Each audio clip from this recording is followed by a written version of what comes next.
okay, we made a great play, we wiped them, but it's just as easy for that to have turned around on us. And once you hit that high of emotions and something bad happens, your entire team just like collectively is Team done. Liquid's I think it was turn to Notel said in ban. an interview that was one of the reasons why, like, whenever you see him in OG now, he doesn't really show much emotion, doesn't really get massively excited because he realized it was affecting his gameplay. Yeah, you want to because you want to stay focused in the game. That moment of hype isn't worth everything else that you lose 10 in that seconds moment because remaining. you're no longer thinking about like the focus of the game and trying to figure out the direction. Dire You're team just like, back. oh man, we won! Like we got this. And that's it. It's such an important strategy. Like I would say, other games you can like ride the hype and build that momentum a little bit better. But I think, like in a way, Dota is such a constant strategical fight that you have to be able to keep your wits about you constantly. Speaking of strategy, we're getting into it. The draft is almost Dire fully through the team second back. ban phase. Mineski, this time they're going to be over on the Dire side with Team Liquid. It seems they've got some very familiar heroes. They picked up a lot, the Prophet and the Doom. Dire team pick. I think Mineski. Team I mean, This is a pretty good opening. turn to pick. it's kind of the same way. Invoker Tusk, great opening. Witch Doctor to match up against the Nature's Prophet. Okay, we saw the way that one worked out for Team Liquid. So, I mean, everything's kind of normal here. Blitz, do you want to talk a little bit about the like 4 positions that Team Liquid have been running lately? They've been picking up a lot more junglers, whereas previous Dire iterations team. of Liquid ran like the super aggressive, like ganking style, like the Tusk Phoenix combination that we saw. Like Tusk would be rotating quite a lot, but now they're favoring a little bit more junglers, which still have that mobility to them, still able to put more of an impact on the side lanes. But it feels like these kind of heroes like Doom, Enchantress, they're playing more of a prevalent part of the meta. I think what people have started to really 10 realize is that seconds remaining. you can really abuse this off lane and the enemy safe lane. 5 You want to try to get seconds up in their remaining. face. We saw it with the Bounty Hunter especially. You want to be able to help your off laner protect his tier 1 tower Reserve time. and slow down the momentum of the enemy team.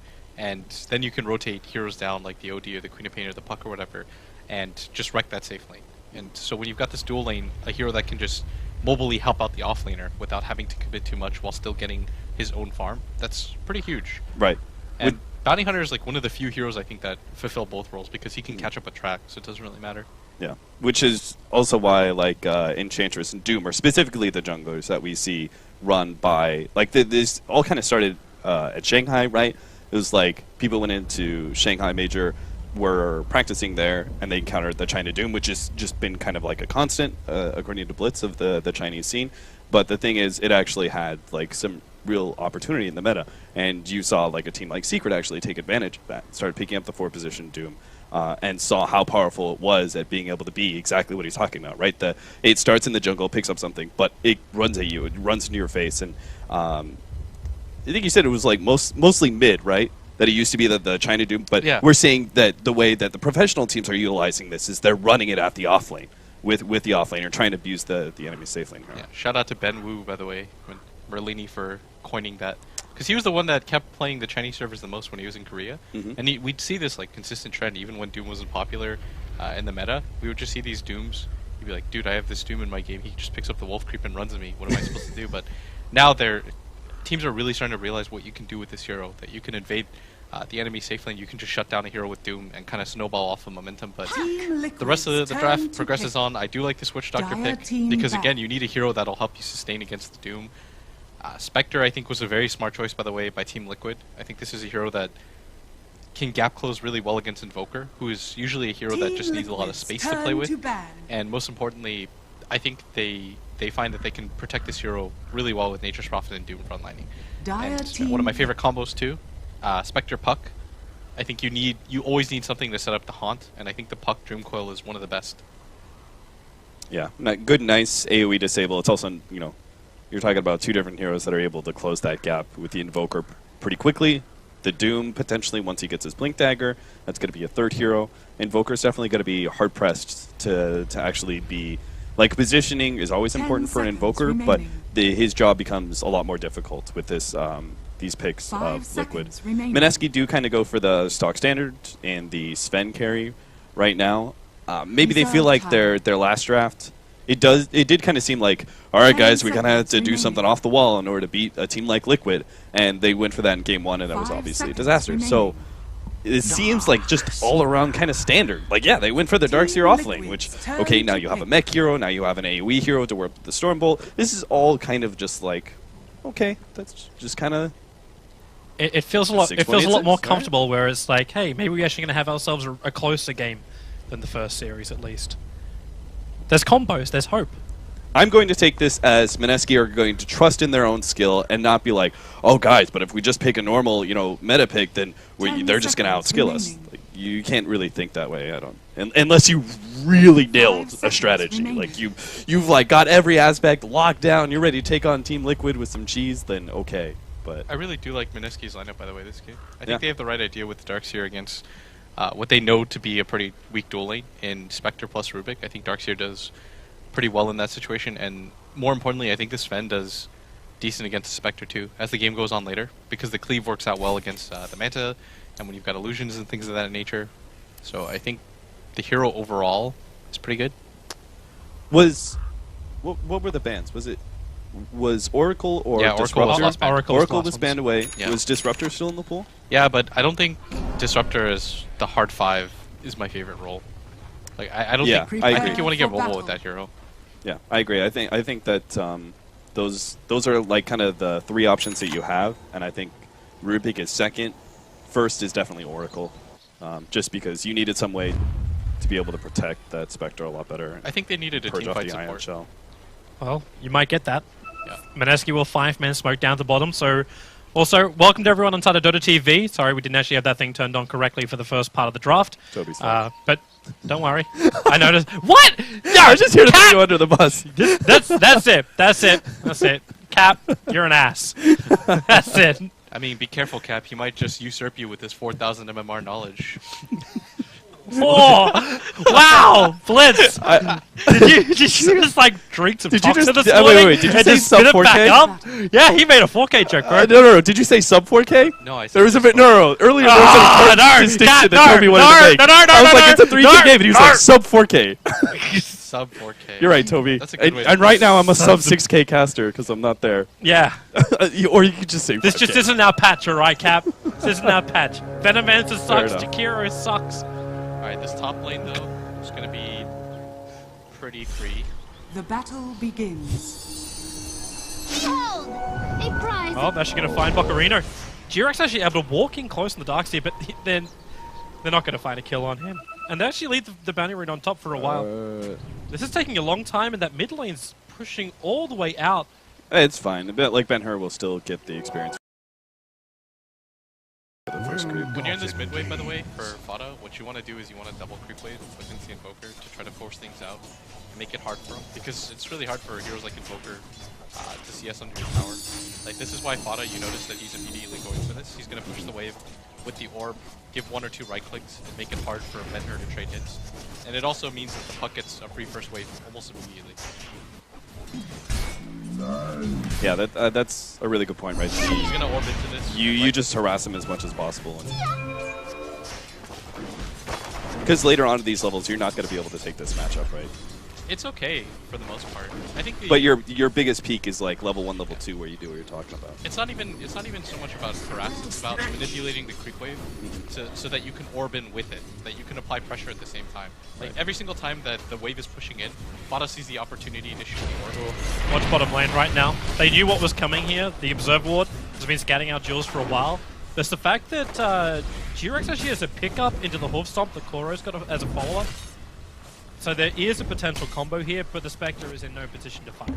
Yeah, I think this is really nice. They know that the Tusk Darkseer is an incredibly powerful dual off lane, and the Doom isn't trying to be like rotating into the off lane like we were talking about during the draft, right? Is what Dooms usually do. Here he knows he has to secure his safe lane first, particularly against a tough matchup. Even if it was Darkseer alone, you almost want to try and put pressure, but especially because it's Darkseer and Tusk, like that combination has so much kill power that Doom's gonna kind of have to stay here, I think, for maybe even upwards to like 5-6 minutes, just because this lane is going to be able to put so much pressure on the Spectre. Got it. But they are winning out on the other lanes. Like, you look towards the mid CS at the moment, like you were saying, like how much is going to be influenced. Like Ben-Hur's going to have a hard time up against Fada. Maybe you can get something back here with Cold Snap. No, we can't. Bottle charges are available. Mafada again will Happy Tree Tango himself back into a good position. And even a Haste Rune as well, so we can play around with Jules. Kuro doesn't actually have the mana for a Troll Trap, so this will just come down to Fada chasing down the back of that Haste Rune. Ben-Hur's not too healthy either, but looks like they can be fine. There's the CS difference here in the mid lane. Like, Invoker's at 6-2 up against the 11-for-1 Puck as Fada, again, getting very aggressive onto the Invoker. Sort of think this is what Fada does best too. In the laning phase, he applies pressure on your mid laner and makes it so that you have to rotate heroes forward. He's not always going to be the flashiest guy, but mechanically and technically he's very talented. But by being able to put that pressure, he's forcing Jules into mid lane because they need to keep the Witch Doctor atop to kind of keep the Furion in check. At least for the first 2 or 3 minutes. I think they should consider rotating the Witch Doctor out of that lane eventually, because once Sven gets like level 5, he deals with Nature's Prophet really well. That's the big advantage of the safe lane Sven right now, is that he's just a solid carry. There's not many offlaners that put pressure on him. He's in fact better at dealing with some of the more problematic ones, like Mother Furion and else. So I think they really need to, at this point in time, keep the Witch Doctor as being kind of that rotating hero into mid to prevent Fada from running over Ben-Hur, and still keep that Tusk Darkseer dual lane. You have to make sure that Matapaman isn't getting too much out of his lane. I really just like Mineski's idea of this Darkseer. I talked about it before the draft. I said it was a really good pick. I'm seeing it even more now just because the Spectre, he's had a bird through all of this region already. This is a lane that doesn't get easier as levels go on, because once you've got 2 levels, Invisibility. it's really hard for anybody to survive, much less the Rubik. Rubik is one of those heroes that you commit a kill with all of his skill set. It's not really the best because he doesn't really have sustained damage. Bocarino is sensing there's a little bit of trouble coming towards him. He actually ran to the tree lines and then straight back out again. He's still got telekinesis available, the Nature's Prophet TPing in as well. And Jules, well, he was considering some kind of snowball save, but at the end of the day, they just allowed Kuro to just punch him down. That was That's actually going to be not only just 1 kill, potentially 2. Jules starts his snowball, looking over towards the top of the cliff to his primary target here. Snowball's over, but with a Fable damage, they just have way too much for them to survive, and this dual offlane of Mineski gives a kill, and yep. Ben-Hur's very low, and Fada, he's actually a triple available as well. Interrupts the attack with a Cold Snap, and the Force Spirit's causing him problems. And the Invoker will win the one-on-one duel underneath the Tier 1 tower. Fada getting a little too overconfident. At the same time, Prophet dies up on the top lane. So you lose your dual off lane, but you take out the mid and the off laner of Team Liquid. I want to talk about that bottom lane engagement real quickly, though. That was just really fast thinking there by Liquid. You know, they saw Jules pick up the Invis Rune, but they knew they could rotate their 2 supports into lane before the Tusk gets there, right? He's obviously behind them. So, you know, somebody had to make the call there. Like, Matama, you saw him like almost immediately throw the dagger as soon as the support started getting close. They realized this is our chance to actually put pressure on the Darkseer while the Tusk isn't there. Even if he does, we're going to be able to get a lot of damage out. And they actually ended up getting a full kill. You could also tell in that mid lane engagement, Fada wasn't sure if he could actually win that. Cold Snap's just so strong with the Fairy Fire bait out as well. Ben-Hur played that quite well. I'm really surprised that he went for that move though. He was already doing really well in the lane. I don't think he was in any sort of position where he had to press forward. So you commit the turn forward to get the kill, but he saw an opportunity that he felt like he could press. Dire's middle tower Is that is under snowball? attack. 2 seconds. Now they've got double Iron Shells with Bento, rotation in. Maybe they have enough damage. Kuro, not the first to fall. In fact, he makes a break for the Roach Pit, but he won't get there in time. It's Fada with the double kill. And a lot of Team Liquid arriving, including that Nature's Prophet. Vash, Paralyzing Cast can make this difficult for Team Liquid to chase any further. Not to mention the Ice Wall. They just got no path to keep the chase going. That was a good rotation. Otherwise, that would have been a free kill on the Invoker too. That's the one thing I think everybody forgets is Invoker in this lane phase stage is really weak. You can abuse this hero just because he doesn't have Ghost Walk, he doesn't have Tornado, he doesn't have the item. Radiant's top tower is under attack. And Kuro really getting on top of Raging Potato. He's not that tanky just yet. The Helmet Dominator is not completed, but Tupman's going to horn himself up. Raging Potato, he wants his kill with the help of Vash. He's going to find it, but Tupman's still going to be here, giving that extra heal back. The Sunstrike, the bonus damage will arrive. And the Doom and the Spectre will go down again. Mineski, for the first time in this series, is leading on the kill board at 5-4. I think Liquid just got a bit overconfident. You could see some of the advantages of Doom though in that mid fight when they had the fight in the river. Is that one of the big advantages is in these team fights, Doom just soaks up a lot of attention, and I think that's another reason that we can say that he's becoming a pretty important pick is because of the fact that he can deal with early aggression really well, just because he's like soaks up so much damage. Yeah. And Radiant's top tower is under attack. They wanted to commit for this Sven kill, but Sven with even a single level of Warcry early on was quite tanky. They didn't have the puck that could rotate either, just what was on cooldown from that previous game. And if there's any other hero there, you're not getting the Desolate damage from the Spectre, which is really important. Yeah, exactly. Kuro? Another hunt for Raging Potato. He's got the static creep inside of him, so Hadouken is available. Vavash also bringing in that bit of restoration, paralyzing cast. And now the Maledict over on Kuro. They're going to shard him up and lock him in. Have they got a little bit more damage to the Sunstrike again on its way in? They're surrounded by the trees. There's still not enough to stay alive, but Jules makes a break for the tree line. They need more stuns. There's not enough mana just yet. 3 seconds, 2 seconds, 1 second. Okay, a lot faster. Raging Potato has his stun, but the duking through Jules into the trees won't be enough.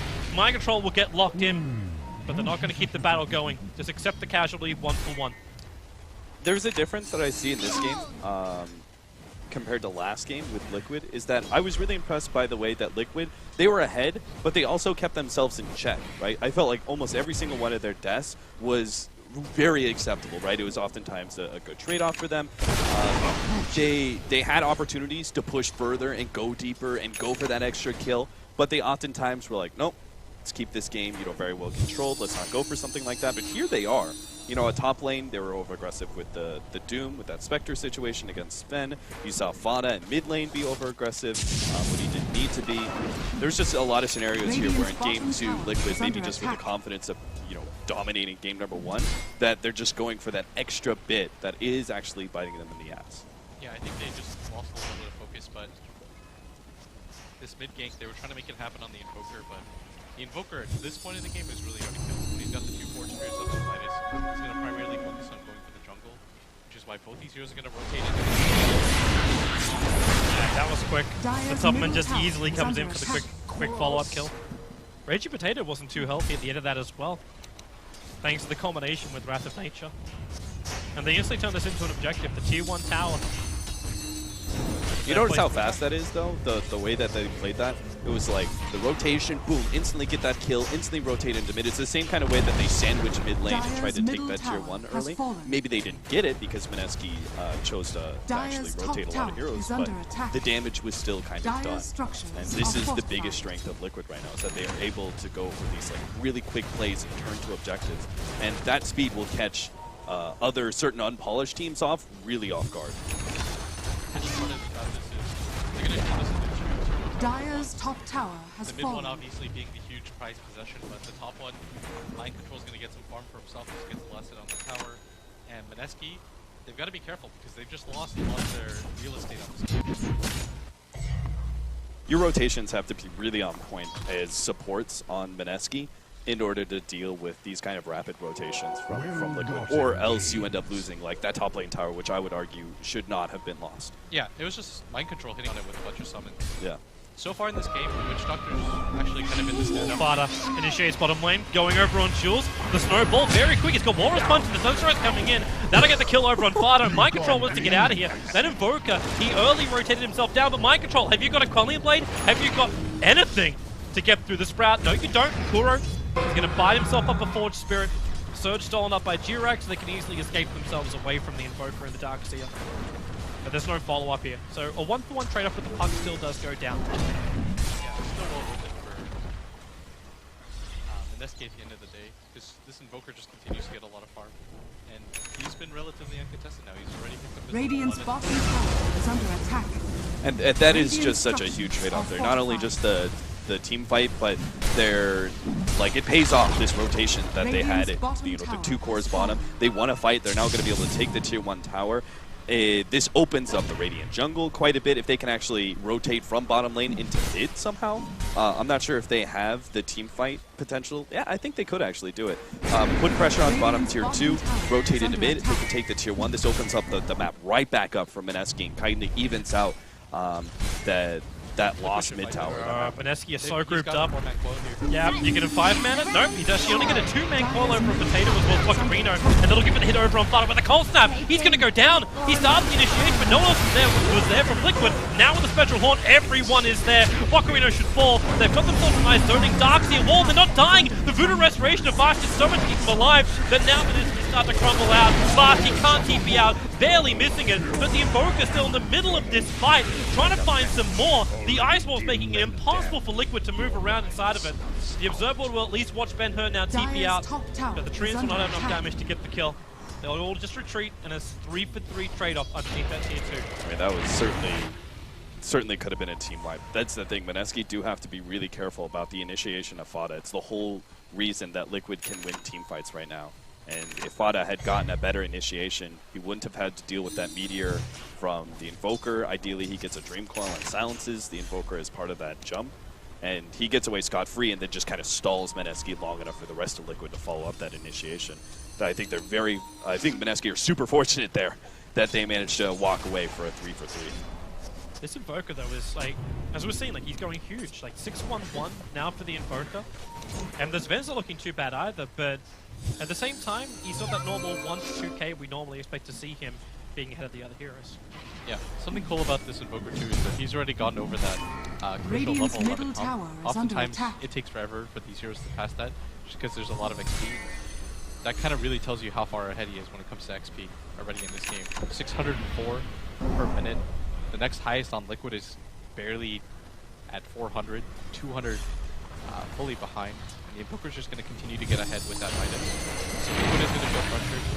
I feel like they have to make something happen, especially since this Puck, he's kind of hit his biggest scaling item with that Blink Dagger. Dyer's bottom tower is under attack. Like, Mineski's forcing down the mid lane, and you've got Mind Control as well as Metopman attacking into the tier 1 tower. They're both global heroes. The thing is they don't have their Spectre ult, so it's unlikely they want to fight. They took that bottom lane fight. That was kind of supposed to be their big engagement. They didn't win it as hard as they wanted to. If they can actually stall Mineski, that's a big win.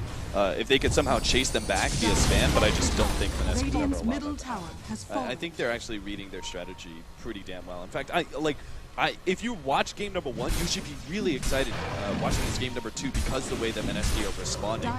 They fell back on more of a standard draft, and we're seeing that Liquid aren't just massively outskilling them or anything. Like Mineski are definitely trading blow for blow against Liquid and are actually ahead right now. So this is just a really exciting turn of events in this series.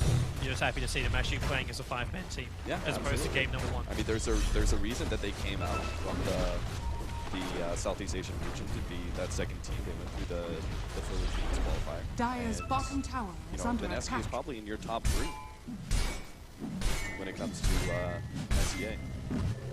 You're seeing exactly why. Radiant's I think top Liquid tower too, though, is under attack. it feels like this is an outdraft just because of the laning phase. It was never going to go amazingly well for Liquid, Dyer's especially with that bottom bottom lane being tower is contested under so much. attack. And like you said, Radiant's they top really tower couldn't afford is to make under those micro attack. mistakes like at top when they lost 2 heroes for pretty much nothing. What was their offlaner that they banned? Radiant's sure. top tower is fallen. Was it the Tidehunter? That was what Liquid banned. Yeah. Darkseer definitely puts more pressure on Spectre than Radiant's than top Tide tower does, is but I under can see attack. Some of the reasoning why. Mineski is ready to defend, push on bottom. Liquid's getting to a point where there's going to be a little bit more damage coming out. The Veil of Discord build coming from Fada as his second item after the Blink Dagger. Mind Control going to go for the mech too. They realize the type of game that they're in now too, is they kind of have to get into these engagements and they want to fight early. Especially when you have a mid laner that doesn't nearly scale as well. You do have the benefit of having this jungle too, and Doom is always going to be powerful against the Invoker, so why not just take fights? And this is kind of like the progression of sort of the revolution that Spectre experienced was that people realized, yeah, it's a late game hero, but you do have these really good timings that you should be fighting around. So when they do have the Spectre ult, they should be looking for fights. I think that was just a general change of pace that teams. Oh, they know they're rotating. Yeah, that Mineski just smoked underneath the Radiant Observer ward that was on the hillside. Kuro planted that one long time ago. So they're coming over to contest Roshan. He's only at half of his life at the moment. But Tuskar sitting outside, so he's got to get a good sharp block. Now the Spectral Horn's going to come off. A nice scream call, keeping them all inside of Roshan. He's still down fairly low, but not enough to kill off. In fact, it's going to be Fada, who's the first one to die. But Tomman has a Spectral dagger himself up the hillside. Roshan Mineski is still trying to finish the job here for the Fate Bolt, and the extra damage arriving from Mind Control. Roshan, you'll be actually isolated up by the Sprout Buccarino. He's too low. They pick up the Sven, throwing him on the hillside to allow Mind Control to Tomman to finish him off. And this will now be Roshan going the way of Team Liquid.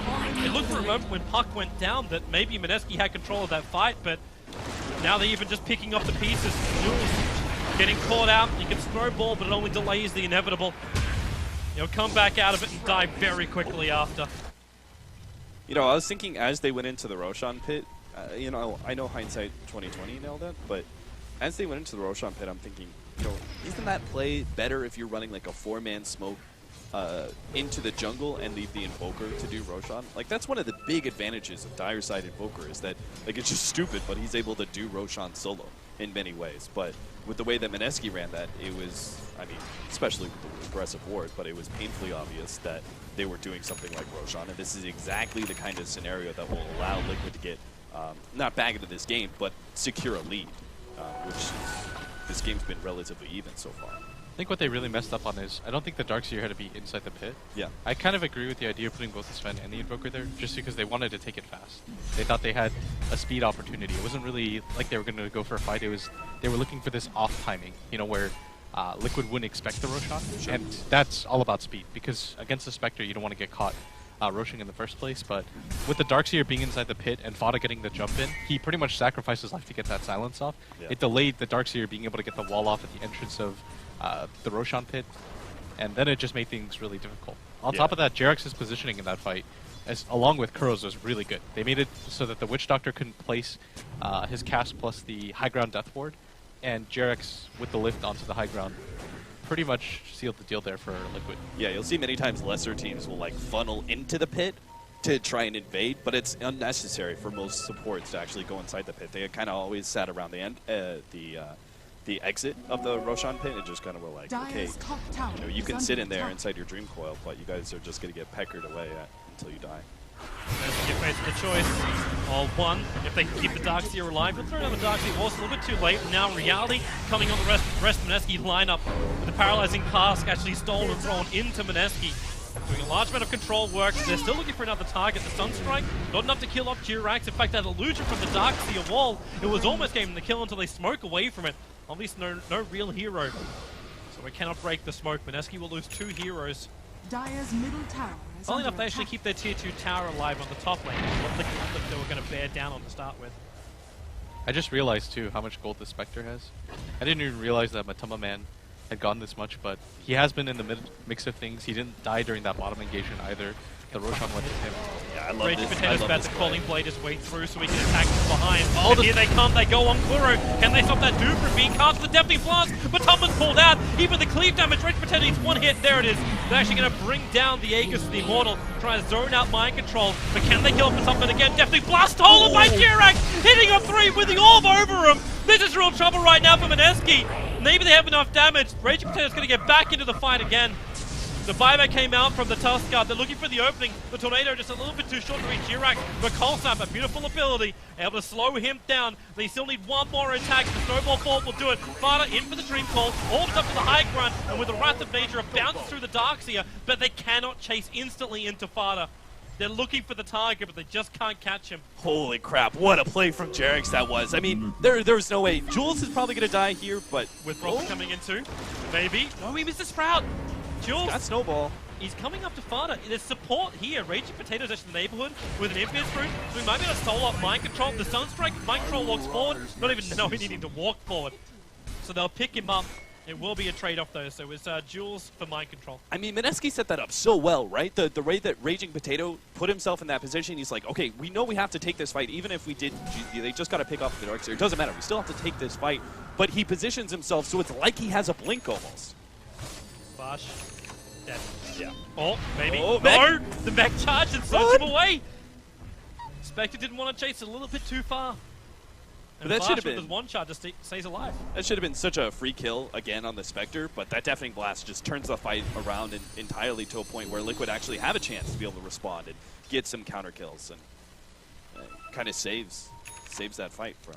Another critical time in which he got pushed back because Matubman actually did end up going down. He doesn't have his Radiance yet. He's been sitting so close to it for a while, but he still hasn't picked up that final relic he's now farming towards.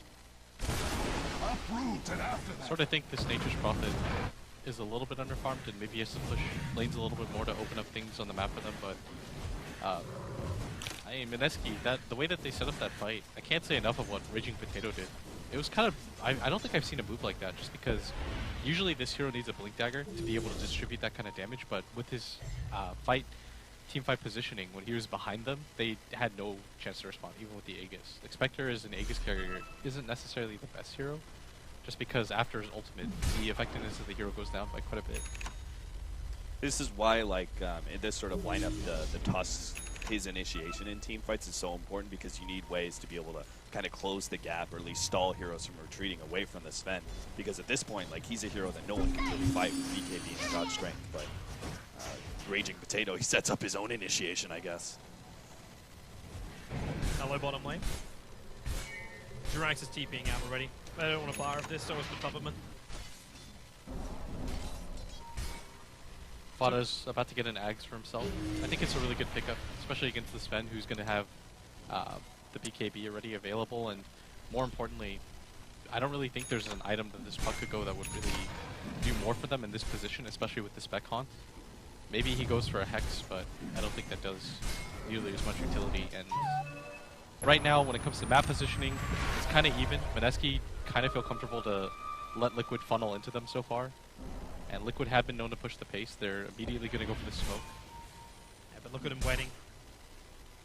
Vash is still sitting behind, so he's got a disruptive paralyzing cast to throw out. With that Aghanim Scepter also completed over on the Invoker. There's still a 9-second BKB on this Ven. Another big thing about that mid fight. That was the first exposure for 10-second BKB. He's now got a completed SMY on top of that. Going that over the Blink Dagger too. Yeah, I it's think pretty standard. To stay on that hero. But his biggest issue is still going to be that Axe from Fada. Like most, oftentimes you see the reason that Sven is so dominant in the mid game is he's able to get to like God Strength BKB time. It's many cores usually going to be getting damage items or initiating items. They don't give usually the team something that allows them to kite the Sven, but the Ags puck is actually something that is kind of unique to purely this hero. It finally gives you something that actually stops the Sven. It's just kind of like one of those unique aspects. Sort of think Mineski, right now they're just getting outwarded. If there was at one point the perimeter set up by Liquid, when it came to isolating out all the spots that they could go for at top lane, Mind Control threw down the Sprout, trying to prevent him from denying, but Here's a special hop. They find Vash. He's so low. But the silence from Vada lasted so long until he couldn't get a single ability of no buyback for either the Tusker or the Witch Doctor. As with the Doom over on Raging Potato, there's nothing more he can do. He actually bought the Blink Deck, and there's no buyback for the counter Sven back in. either. And they lose the Invoker as well. The Deafening Blast. No, space created. They'll have to retreat themselves out of here. If they did just take out the Tier 2 tower, however. So the Tier 3 tower will be an option for them. did you notice how they set up that fight too? It's always on the back of this Nature's Prophet, opening up the map for them. When he pushes in that top lane, Mineski feel like they have to send somebody to deal with him. This time they had 2 heroes up there. So then the Spectre Haunt comes in. There's absolutely no way that they can take that fight at that point. Yeah, there's always going to be heroes like pretty dramatically out of position because they're constantly rotating like that. And heroes like they have like Witch Doctor is a terrible support at dealing with Spectre because you only have paralyzing cask and you're oftentimes like it's just the Spectre alone. So until you have something like Glimmer or something to be able to get away from the Spectre, you're just going to be free food. So it instantly turns into a 4 versus 5. He gets the vision that scouts out all the heroes to allow Fada to be able to get his follow-up initiation. He gets a 3-person orb or something like that, and the fight's just over from there. And it becomes a question of how many heroes can you clean up rather than can you win this fight. Yeah, that's a hard ask for Vash. Like, this guy's right now, like, he's budget gaming. He's 1.3k net worth over on the Witch Doctor. The chance of him ever picking up a Glimmer Cage just seems to be a long way away.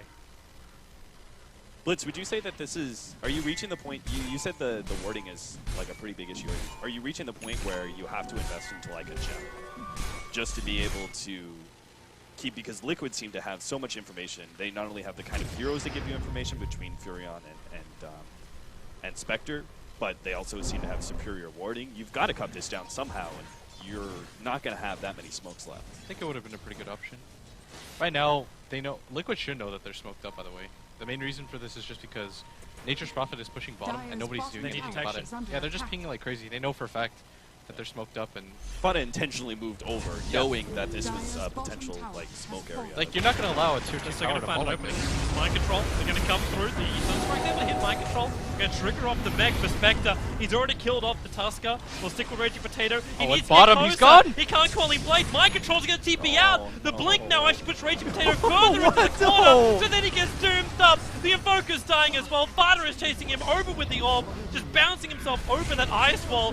Back down to Raging Potato where things have just gone from terrible to worse and disastrous. Mineski will lose 4. And Team Liquid, I think they now have permission to come aboard the Mineski ship. That's hilarious, but I actually love Rubik versus Sven. Like, if you steal Stormbolt, that's fantastic. If you steal Warcry against the Sven, the big damage dealer, and give all your heroes this big upgraded armor, that's also such a big plus. But obviously, Liquid, you know, it's just been like the last 3 or 4 fights. It all started with what engagement was it? I guess it was Roshan, obviously. That was where this game really turned. Before that Before that, engagement, it was- they were fine. Yeah. Yeah, they were very even. You could even say in some They ways were ahead. that Mineski were I ahead. thought Mineski was doing really well. Yep. But eventually, a bad play like that seems to have just kind of cracked. They just got outmaneuvered in the game. Something I wanted to point out before that top fight ended is Darkseer should be dead right now. Even with his strength, even with the Greaves, he can't break free of it. And Jules is also going to take a fall. They've got too much to work with. Even Kuro, like, he walked himself up to the diagonal to pick up an Orchid. So they got another level of disable and control over Mineski. If the silencer on Fada wasn't enough.